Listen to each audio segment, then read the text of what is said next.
Amém, glória a Deus, graças a Deus. Podem se assentar, fiquem à vontade. Abra sua Bíblia comigo em Gênesis, capítulo 3, verso de número 15. Diz o seguinte: porém inimizade entre ti e a mulher, entre a tua semente e a sua semente. Este te ferirá a cabeça e tu lhe ferirás o calcanhar. Amém? Feche os seus olhos, peça para que o Senhor fale com você neste momento. Nós vamos falar todo mês de agosto, nos cultos, nas células, sobre promessas. E a grande primeira promessa que eu quero falar com vocês é a promessa de restauração. É uma promessa de livramento. Logo após a criação, logo após todas as coisas serem estabelecidas, logo que Jesus, junto com Deus, porque a Bíblia fala, façamos um homem à nossa imagem e semelhança.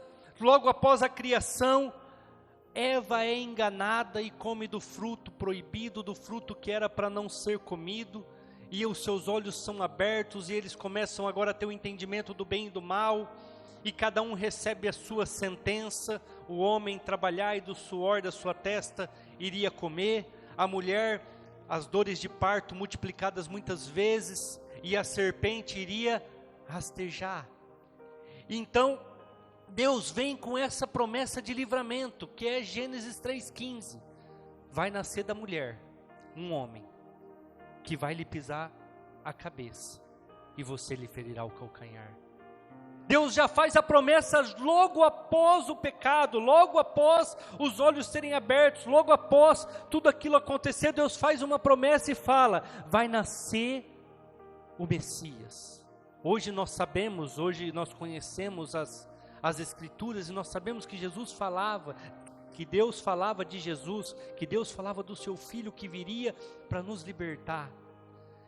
E muitas vezes, igreja, nós precisamos estar todo momento falando sobre isso, porque tem pessoas que erram o alvo, tem pessoas que erram aquilo que é tão simples e que tem sido falado. A semana passada mesmo eu fiquei sabendo que alguns crentes foram na caminhada dos castores. Eu falo, gente, mas que crente que é esses? Que pessoas que são essas, que vai atrás de idolatria? Gente, idolatria é a que a Bíblia mais fala. É um Salvador, é um Senhor, não há outro mediador entre Deus e os homens. Mas as pessoas erram o cumprimento da primeira promessa, e não alcançam muitas coisas, porque não obedecem, porque não conseguem focar numa coisa simples: Jesus Cristo, Senhor e Salvador da nossa alma. Tudo ao contrário disso, tudo que for fora disso, tudo que sair desse contexto, não é verdade, é ilusão e é distração. Lá no Gênesis, logo após o pecado, o próprio Deus já falava, vai nascer uma pessoa, um Senhor, um Salvador, Deus Pai, no meio de vós, para vos libertar. Você vai conseguir ferir o calcanhar dele, mas ele vai lhe pisar a cabeça. Igreja, nós precisamos e queremos ter vida plena, uma vida saudável, uma vida próspera, uma vida abençoada, mas errando o alvo, nós não vamos conseguir alcançar. Mas achando que atirando para qualquer lado, para todos os lados, nós vamos conseguir alguma coisa, é mentira. Nós falamos aqui a semana passada, a semana retrasada, no mês de julho mais específico, sobre algumas promessas, como para Daniel, aonde ele alcançou vitórias, principalmente na cova dos leões, e é tão conhecido por isso, porque ele obedeceu. Alguns aqui pregaram nas quartas-feiras sobre José, até foi o Gui que fez uma abertura aqui numa quarta-feira sobre José, e nós temos tantos exemplos dele porque ele obedeceu. Ele escolheu servir o Deus de Israel a servir os deuses do Egito. Daniel escolheu servir o Deus de Israel e não comer os banquetes do rei Nabucodonosor para servir o Deus de Israel. E nós conhecemos todas essas passagens, todas as promessas que se cumpriram na vida dessas pessoas, porque eles obedeceram.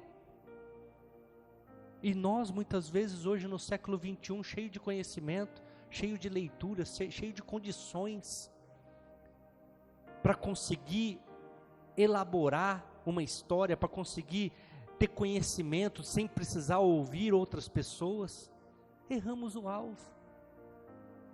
É por isso que a Bíblia fala lá em Apocalipse, que a última igreja, a igreja de Laodiceia, era uma igreja que não é morna e nem, que não é fria e nem quente, ela é morna, porque atira para todo lado, acha que desse jeito vai alcançar alguma coisa. Igreja, nós precisamos entender que é somente em Cristo que nós temos o perdão dos nossos pecados. Vamos ler comigo 1 João, capítulo 1, versículo de número 9. Essa é a primeira promessa que eu quero falar com vocês nesta noite. 1 João, capítulo 1, versículo 9. Se confessarmos os nossos pecados, Ele é fiel e justo para nos perdoar os nossos pecados e nos purificar de toda injustiça. Ele, somente Ele, não é os castores, não é fulano, não é ciclano, não é beltrano, não é a mãe, não é o pai. Jesus, é só Ele que pode nos purificar de todos os nossos pecados. Se você ler um pouquinho para baixo, capítulo 2, versículo 2, na minha Bíblia eu não preciso nem virar a página, está escrito assim, ó, e Ele é a propiciação pelos nossos pecados, e não somente pelos nossos, mas também pelos de todo o mundo. O que é propiciação, igreja? Aquele que morreu pelos nossos pecados, aquele que pagou o preço. Propiciação é preço. Ele pagou o preço pelos nossos pecados. Esses dias para trás uma pessoa veio falar para mim, que o patrão veio falar de Maria, porque é muito cristão, é muito católico, isso e aquilo tal. Eu falei, pergunta para ele se Maria pagou o preço pelo pecado dele, porque pelo meu ele não pagou, ela não pagou.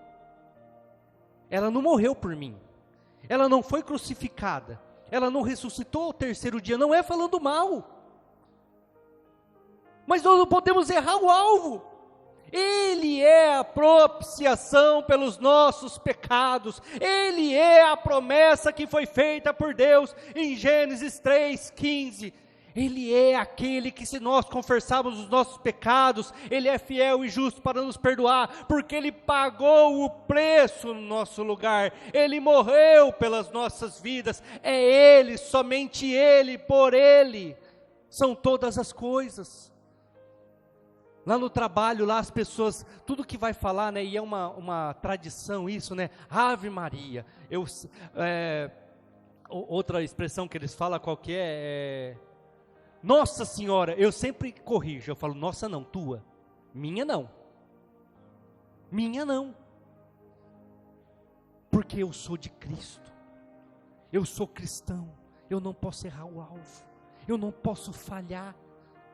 Mas muitas pessoas, igreja, vivem fora das promessas de Deus, em desobediência, e não vão alcançar, porque estão atirando para todos os lados, achando que vão acertar alguma coisa.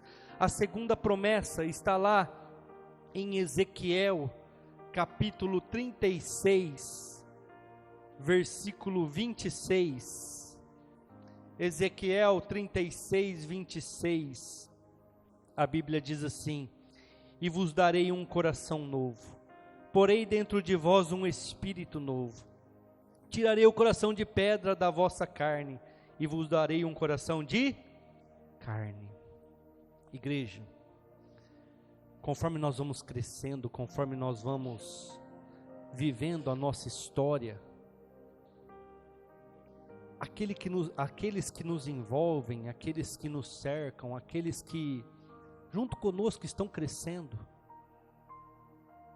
muitas vezes nos fazem ter atitudes de endurecimento do nosso coração, onde nós não conseguimos mais chorar com os que choram, se alegrar com os que se alegram, porque nós endurecemos o nosso coração. Eu vou dar alguns exemplos, vocês vão entender. Pessoas que foram vítimas de pedofilia, depois elas têm dificuldades em ter relacionamentos sadios com o seu esposo, com a sua esposa. Por quê? Porque eles endurecem o coração de uma tal maneira quanto aquilo, porque eles foram abusados, que eles não conseguem mais ter facilidades com o seu novo relacionamento, com o seu casamento, e aí precisam de terapia, precisam de tantos tratamentos psicológicos, de uma libertação, muitas vezes da igreja, para ela poder viver algo novo, porque elas petrificaram o seu coração. E eu estou falando isso em pedofilia, mas quantas pessoas não foram estrupadas, quantas pessoas não viveram traumas na família, com morte de parentes próximos, com morte de pessoas queridas, e então, eles já não têm mais sentimento. Aí Deus faz uma promessa: eu vou dar um coração para vocês, moldável, um coração de carne, um coração que tenha sentimentos, um coração onde eu possa tratar, onde eu possa transformar. Igreja, é uma promessa. Se você tem o teu coração fechado, o teu coração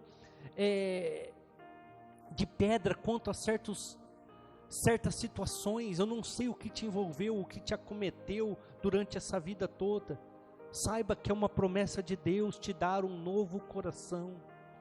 Saiba que é uma promessa de Deus te dar novos pensamentos. Igreja, muitas vezes nós crescemos no meio de situações envolvendo adultério, envolvendo vícios, envolvendo prostituições, envolvendo tantas circunstâncias que te afastam do Senhor. E Deus está falando aqui nesta noite, uma das minhas promessas para a igreja, para vocês, para quem crê, é que eu posso transformar o teu coração.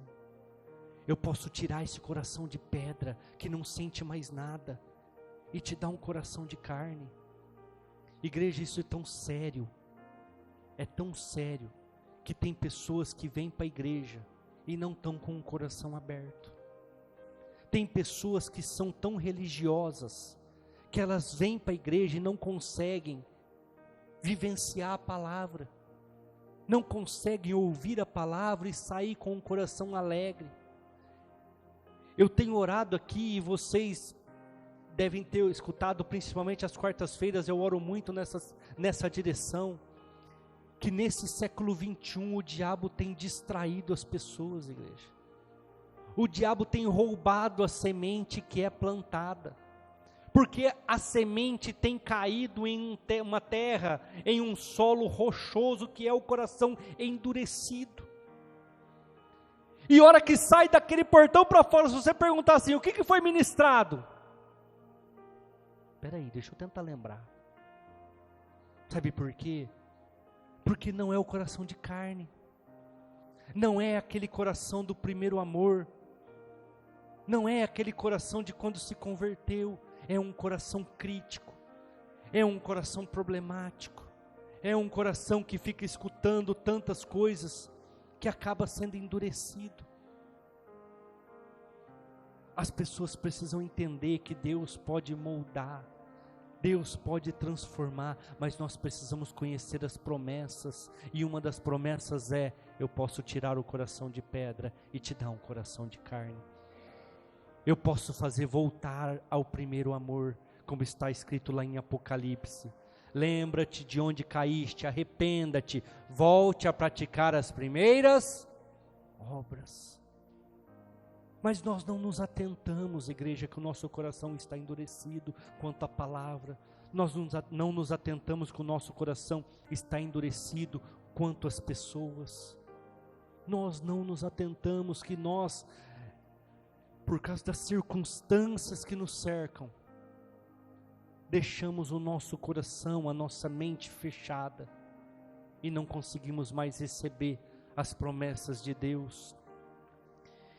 Terceira promessa, está lá em Mateus capítulo 6, abra comigo Mateus capítulo 6, nós vamos ler do versículo 31 ao 33, portanto, não se preocupem dizendo, o que vamos comer, ou o que vamos beber, ou o que vamos vestir? Busquem, pois, em primeiro lugar o reino de Deus e a sua justiça. E todas essas coisas serão acrescentadas. Outra promessa de Deus para as nossas vidas, igreja. Eu não li todo o texto, mas eu alimento os passarinhos no céu e nenhum deles morre de fome. Eu visto os lírios no campo e nem Salomão com toda a sua glória se vestiu como um deles. E vocês ficam preocupados com o que comer e com o que beber. Vocês ficam preocupados com a sua ganância, com os seus desejos, sendo que o que vocês têm que se preocupar é em me agradar. É isso que está ali, assim ou não? Parafraseando. O que vocês têm que se preocupar é em me obedecer, em buscar a minha justiça, fazer a minha vontade. E isso que tanto aflige vocês, que tanto deixa vocês ansiosos, que traz tanta depressão na vida de vocês, eu acrescento, eu trago. O Guilherme deu o testemunho dele aqui, ó. Ele se colocou a buscar, se colocou a orar, se colocou a jejuar, a obedecer à vontade do Senhor, a matar a carne. Qual que era a necessidade dele?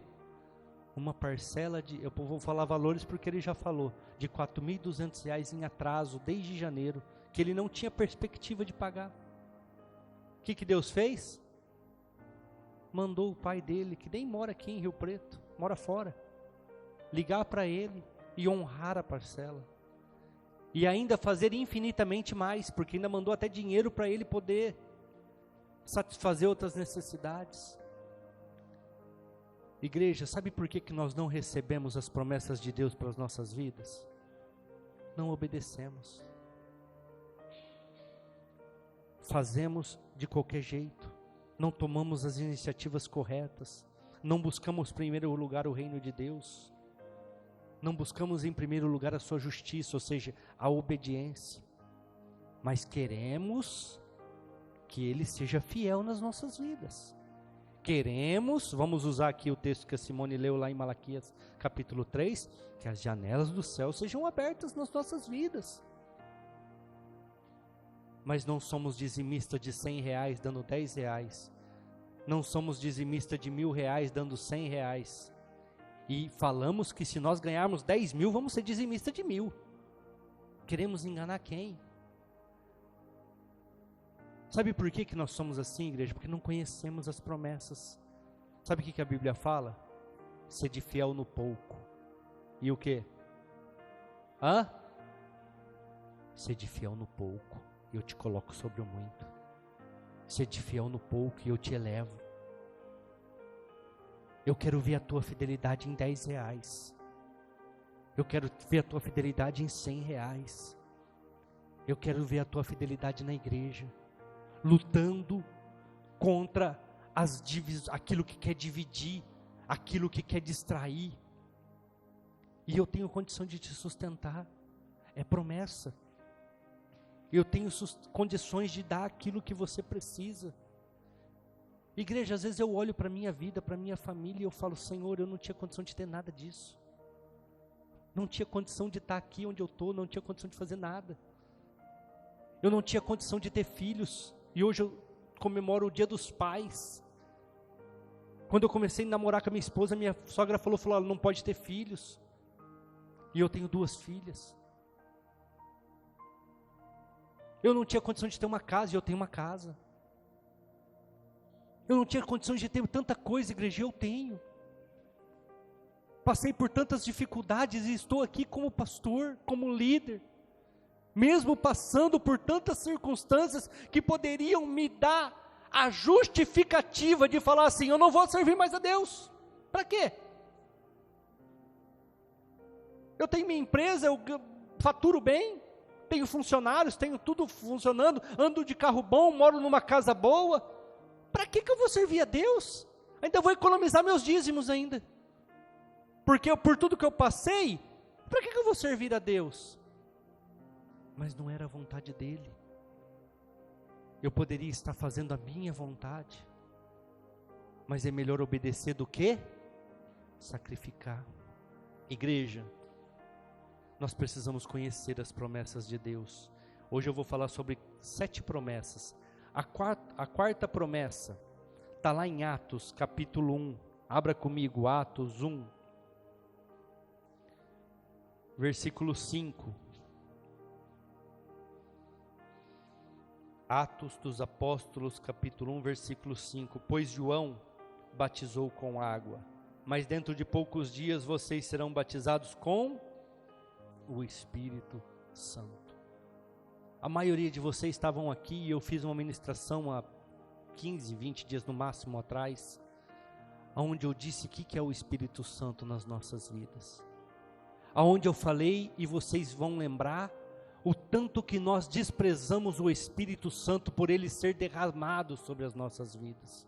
Sendo que lá no Antigo Testamento Deus dava para algumas pessoas específicas, como Sansão, que nós conhecemos, Gideão, Davi, Samuel, Débora, alguns libertadores, juízes, que Deus levantava para poder libertar Israel de certas circunstâncias.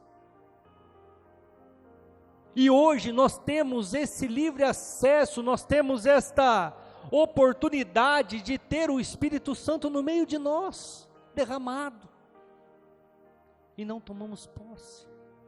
E para que é isso, igreja? É só você ler 3 versículos para baixo, Atos 1:8, vocês receberão a virtude, o poder do Espírito Santo, que vai vir sobre vós, e vocês serão minhas testemunhas, tanto em Jerusalém como na Judéia, Samaria, até os confins da terra. É para mostrar a glória do Senhor, como a Simone ministrou aqui a semana passada, quando Jesus chega de frente para o túmulo de Lázaro, e ele fala assim: eu fico feliz por não estar aqui, quando ele estava doente, e por este momento estar aqui diante do túmulo dele, porque agora vocês vão crer que o Pai me enviou. Agora vocês vão crer que eu sou aquele que é a promessa de Deus para o mundo. E ele ressuscita Lázaro. E eu já preguei aqui também há um bom tempo atrás, que um dos milagres que os judeus, os rabinos, atribuem somente ao Messias, é ressuscitar um morto, em estado de decomposição. Porque como que Marta fala que ele estava? Cheirando mal, fedendo. E Jesus chega lá e ressuscita aquele morto. E a Bíblia fala que muitos creram em Jesus por causa daquele milagre. Igreja, sabe o que está querendo dizer aqui? Que Deus vai fazer um milagre em cada um de vocês aqui nesta noite, amém? Glória a Deus! Porque existem pessoas olhando a vida de vocês, existem pessoas observando o seu caminhar, existem pessoas que estão atentas a tudo aquilo que acontece na sua vida, e Ele manifestando um milagre na vida de vocês, essas pessoas serão alcançadas, essas pessoas vão querer este Deus. O que os médicos e a equipe médica que está criando, que está cuidando, na verdade, do Ian, naquela maternidade na Santa Casa, disse para a Fabrícia? Nós não sabemos o que está acontecendo, é um milagre. Porque a doença dele não teria como ele fazer, como ele defecar, como ele gerar fezes, porque tudo petrifica. E ele está respirando sozinho, fez cocô e está ganhando peso. Sabe o que isso está acontecendo, igreja? As pessoas estão vendo, porque elas viram eu ir lá, orar e ungir aquela incubadora, né, que chama, né, onde fica. Elas viram eu ir lá e ungir aquilo lá. Elas viram eu ler alguns versículos bíblicos lá na frente daquela criança. de 27 semanas. Elas viram. E com certeza elas sabem, esse povo está em oração por essa criança. Esse povo se colocou na brecha para orar por eles. E é promessa, igreja. O Espírito do Senhor vai descer.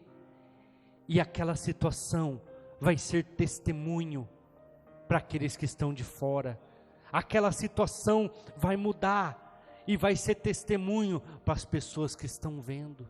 Aqueles médicos vão ver o milagre e vão ver e saber que onde parou a medicina porque chegou no seu limite, entrou a fé, que não tem nada a ver com remédios, que não tem nada a ver com ciência, mas tem a ver com oração e com um poder sobrenatural de cura. Aleluia, glória a Deus. Outra promessa, está lá no versículo 14 do mesmo livro de Atos, capítulo 1, leia comigo. Todos estes perseveraram unanimemente em oração e súplicas com as mulheres e Maria, mãe de Jesus, e com os seus irmãos. Quando que nós vamos alcançar as coisas, igreja? Quando nós perseverarmos. Quando nós perseverarmos. Jesus explica isso. Jesus fala que havia um juiz iníquo que não cria em Deus e não fazia nada para ajudar as pessoas, mas que todos os dias ele recebia a visita de uma mulher que ia lá e de manhã e à tarde falava: faça justiça na minha causa, julgue a minha causa. E um dia ele falou assim: eu não aguento mais essa mulher, eu não aguento mais essa senhora, eu não creio em Deus e eu não quero ajudá-la de jeito nenhum, mas para me livrar dela, eu vou julgar a causa dela. Para me livrar dela, eu vou fazer justiça na vida dela.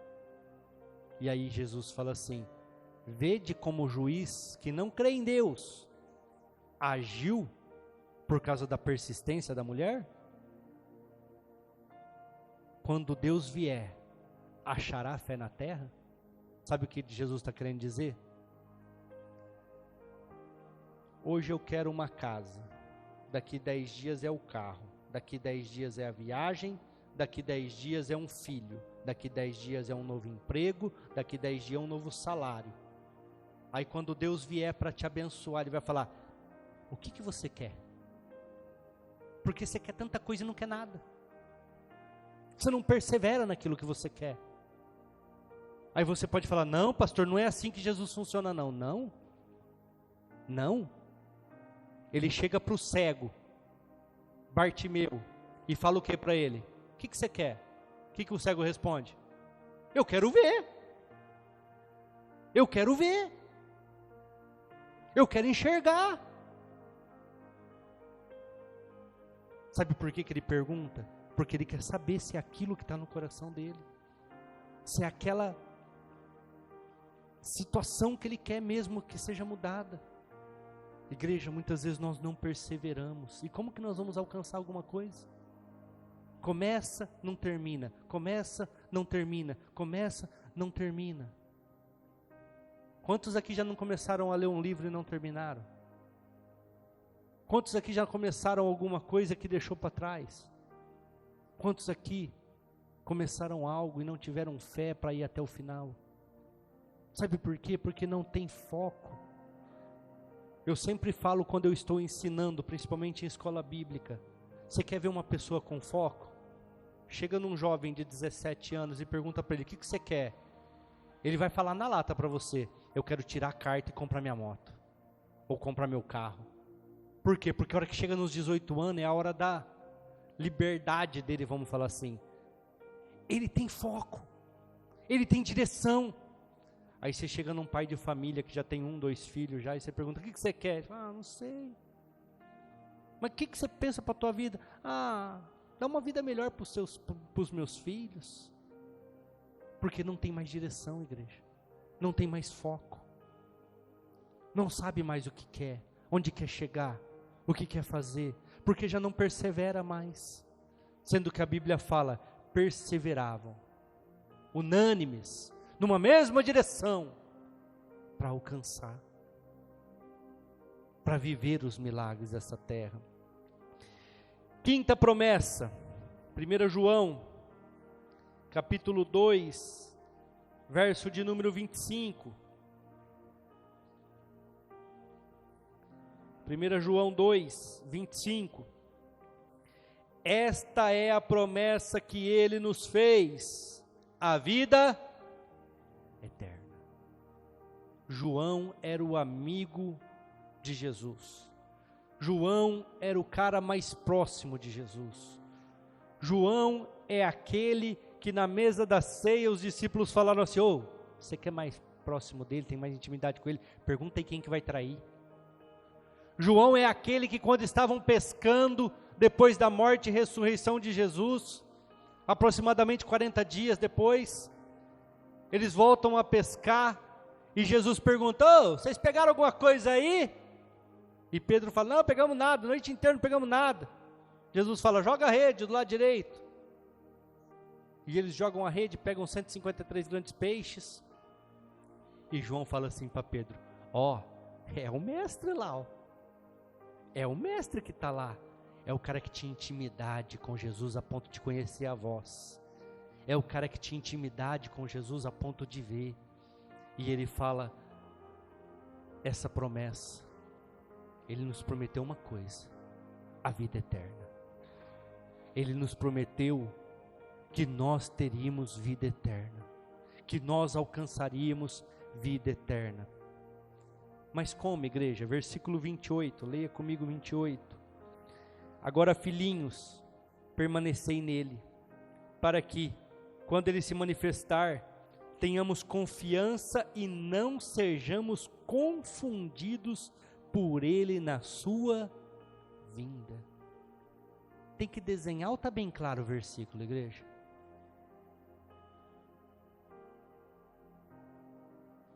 Eu vou parafrasear mesmo assim, mesmo o versículo estando bem claro. É por isso que a Bíblia fala que o lavrador lançou sementes boas, e durante a noite o que cresceu junto? O joio. E o que ele falou? Não arranque, porque senão você vai arrancar também o trigo. Deixa crescer, e no final a gente colhe e separa.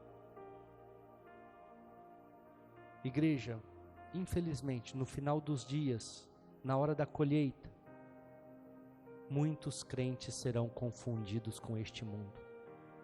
Muitos crentes não vão alcançar aquilo que tanto buscaram, a vida eterna, porque perderam o foco. Atiraram para todo lado, como eu falei no começo. Não entenderam a mensagem da cruz. Não entenderam a mensagem de Jesus. Por causa da sua ganância, por causa dos seus desejos, por causa das suas vontades. Aí a Bíblia fala claramente, ó, filhinhos, permanecei nele, para que quando ele voltar, para quando ele vier, tenhamos a confiança e não sejamos confundidos. Não sejamos confundidos, porque muitas pessoas, igreja, não conseguem permanecer em Cristo, mesmo com tantas promessas, mesmo com tantas palavras, mesmo com tanta pregação, mesmo com tantos ensinamentos, mesmo com tantas pesquisas, mesmo com tantas formas de falar de Jesus, não permanecem, não se apegam às promessas, não entendem a vontade do Senhor. E Ele está falando aqui, ó, cuidado, se na hora que Ele vier na sua vinda, vocês podem ser confundidos, podem ser deixados para trás. A Bíblia é muito clara, quando eu vier, a Bíblia fala, quando Jesus vier, eu vou separar o bode das ovelhas, sim ou não? É assim ou não? Colocarei uns à minha esquerda e outros à minha direita. Eu vou separar o joio do trigo. Hora que eu vier, eu não vou levar todos. Eu vou levar aqueles que se permaneceram fiéis. Eu vou levar aqueles que lutaram contra o pecado. Eu vou levar aqueles que transformaram a sua mente, o seu coração de pedra em coração de carne. Eu vou levar aqueles que creram na vida eterna. Eu vou levar aqueles que foram obedientes. Ai, pastor, mas aí nós anulamos a graça. Não. A graça é porque em todos os momentos e até a nossa morte nós somos pecadores. Nós nunca vamos deixar de ser. Mas nós somos pecadores lutando contra o pecado. Agora, se eu me entrego para o pecado, eu não estou lutando mais contra nada. Eu estou vivendo aquilo que o mundo quer, eu estou vivendo da maneira que o mundo quer. Ou seja, eu estou dividido, eu estou distraído. Isso é tão claro que Jesus fala assim, ó, existiam 10 virgens. 5 eram loucas e 5 eram prudentes. As prudentes tinham o quê? Azeite de sobra. Elas tinham unção de sobra. E as loucas? Acabou o azeite. Acabou o fogo. As lamparinas estavam apagadas. E a hora que o seu Senhor chegou, não estavam preparadas para entrar. Dá-nos do teu azeite. Não, vai comprar. Quando elas voltaram, a porta estava fechada. Eu sempre falo aqui, Jesus fala, não é eu que falo, viu? Eu só parafrasio. Jesus fala assim, os discípulos perguntam, como será o fim dos tempos? Jesus fala assim, será como nos dias de Noé. Compravam, vendiam, davam-se casamento, casavam-se. Até que um dia a porta da arca se fechou. O dilúvio veio. E eles não puderam entrar. Porque a porta da arca foi fechada por que lado? Pelo lado de fora. Pelo lado de dentro, na verdade, né? Não, minto, pelo lado de fora. Porque a Noé não conseguiria abrir a porta para as pessoas entrarem. A porta foi fechada. Igreja, nós temos que tomar cuidado, porque a vida eterna nos foi prometida, mas se nós não tomarmos cuidado, nós vamos pagar um preço alto. Hebreus capítulo 10, versículo 23. Hebreus 10, 23. Apeguemo-nos com firmeza à esperança que professamos, pois aquele que prometeu é fiel. Aquele que prometeu é fiel. E aqui, o escritor de Hebreus está falando assim, apegue-se a ela, às promessas. Igreja, apegue-se à promessa de que se você for fiel, Ele vai te abrir as janelas dos céus. Apegue-se à promessa que se você fizer a vontade de Deus e buscar a sua justiça, Ele vai te acrescentar tudo aquilo que você precisa. Você precisa de um casamento, Ele te acrescenta. Você precisa de um filho, porque a tua esposa não tem condições, Ele pode te dar um filho. Você precisa de um emprego, você precisa de clientes. O que você precisa? Se apegue à promessa. Se apegue à promessa. Senhor, eu estou te servindo e a tua promessa é tal, eu quero, eu vou viver. Mas muitas vezes, igreja, nós esquecemos que aquele que fez a promessa é fiel. Aquele que fez a promessa vai cumprir. Olha o versículo 22.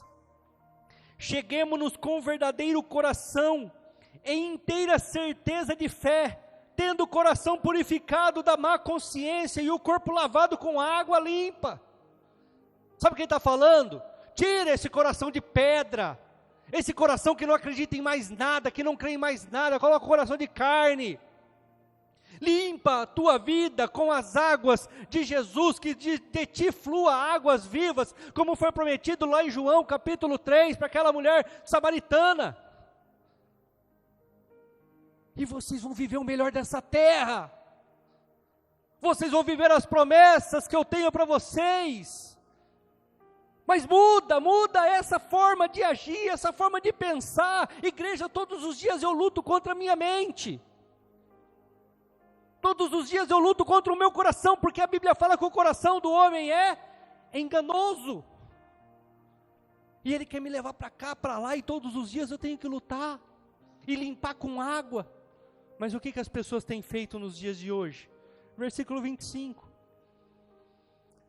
Não deixeis a vossa congregação, como é costume de alguns, antes admoestando-nos uns aos outros, e tanto mais quanto vedes que vai se aproximando aquele dia.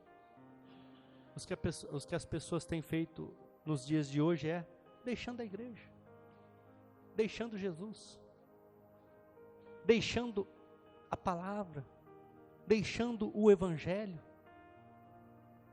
Vou deixar. Não vou ir mais não.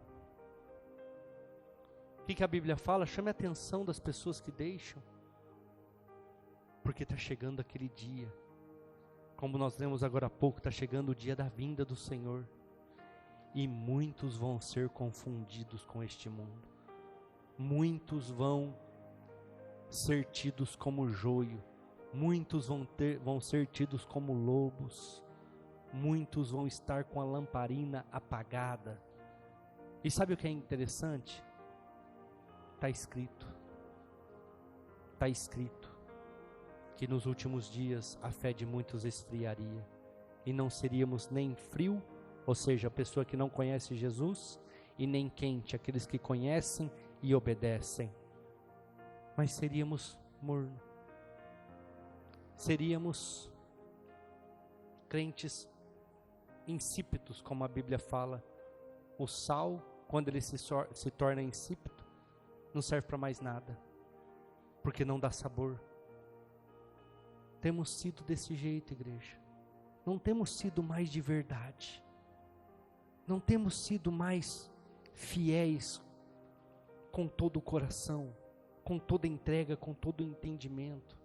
Não, temos levado de qualquer maneira, temos levado de qualquer jeito, e achamos que vamos alcançar alguma coisa.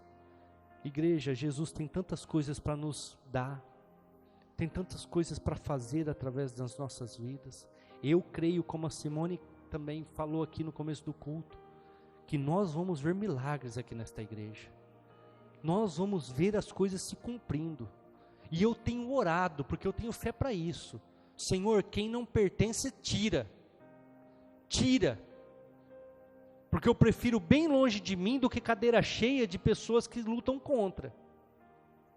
Agora, quem é nosso, quem é de verdade, quem quer junto conosco viver milagres, derrama dons, derrama talentos, derrama habilidades, derrama condições, enche com o teu Espírito Santo e capacita para nos ajudar, para que sejam alicerces na casa do Senhor, para que nós possamos crescer, para que nós possamos alcançar,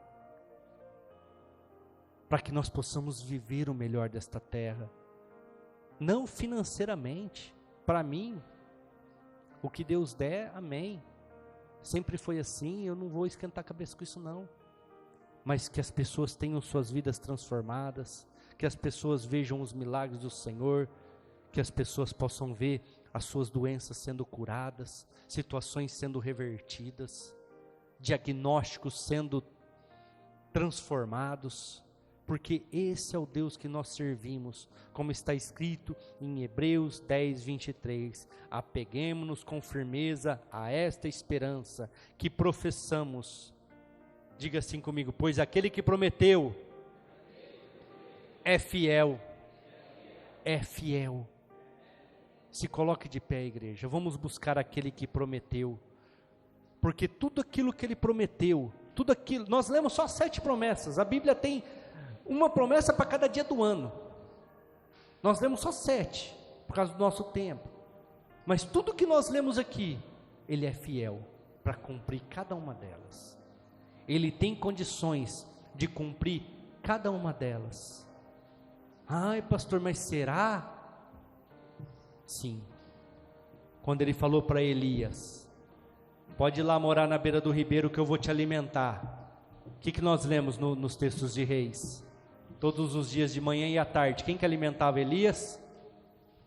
Um corvo, sim ou não? Sim, todo mundo conhece a história? Hora que o ribeiro secou, o que Deus falou para Elias? Vai para Sarepta, já dei ordem para uma viúva lá, ela vai te alimentar. Quando ele chegou lá, a viúva era rica, igreja, Não, ela ia fazer o último bolo para comer e morrer junto com o seu filho. E qual que foi a palavra?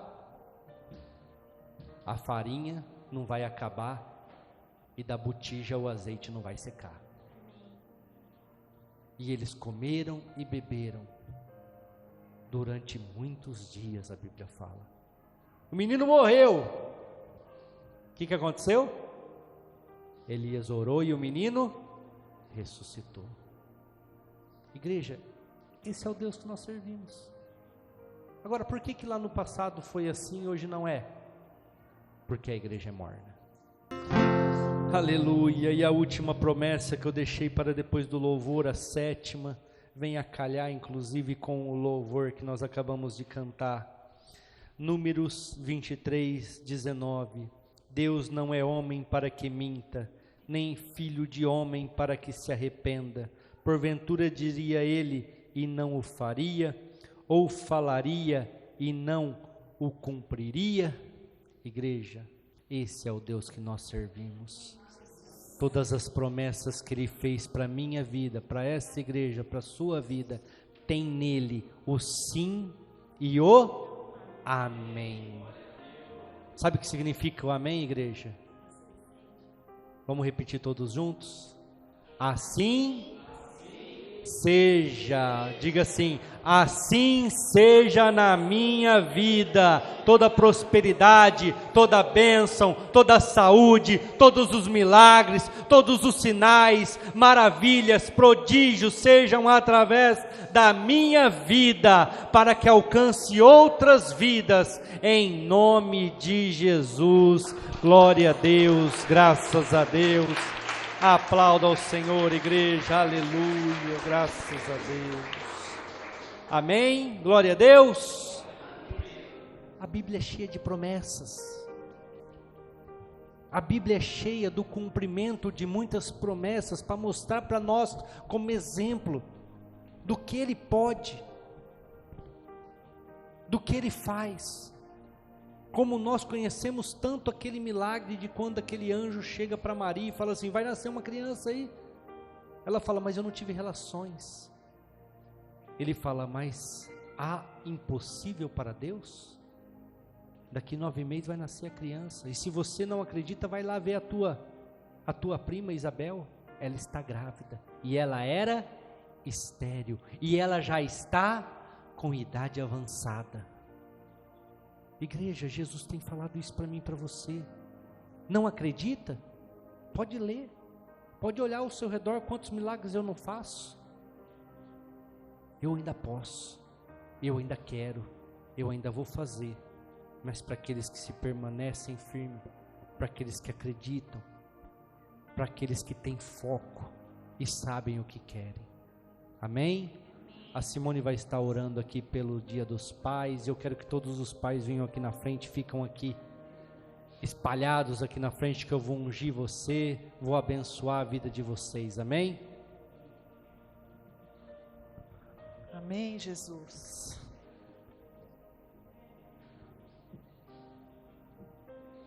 Glória a Deus. Estenda suas mãos, irmãs, os irmãos que ficaram. Vamos abençoar esses pais, amém? Senhor, em nome de Jesus, Pai, nós queremos abençoar a vida de cada pai aqui representado, Deus. Que o Senhor continue sendo a força que eles precisam, instruindo eles, Pai, a como administrar um lar, a cuidar das famílias, a instruir os filhos, Pai. E que em tudo eles continuem sendo exemplos para os seus filhos, Deus. Que cada filho olhe para esse pai e sinta o desejo de ser parecido com ele, Senhor. Que esses homens continuem sendo os provedores, os alicerces, Pai. E que o Senhor seja com eles em todas as decisões. Dê sabedoria a cada um, os instrua, os fortaleça. Em nome de Jesus Cristo, Pai.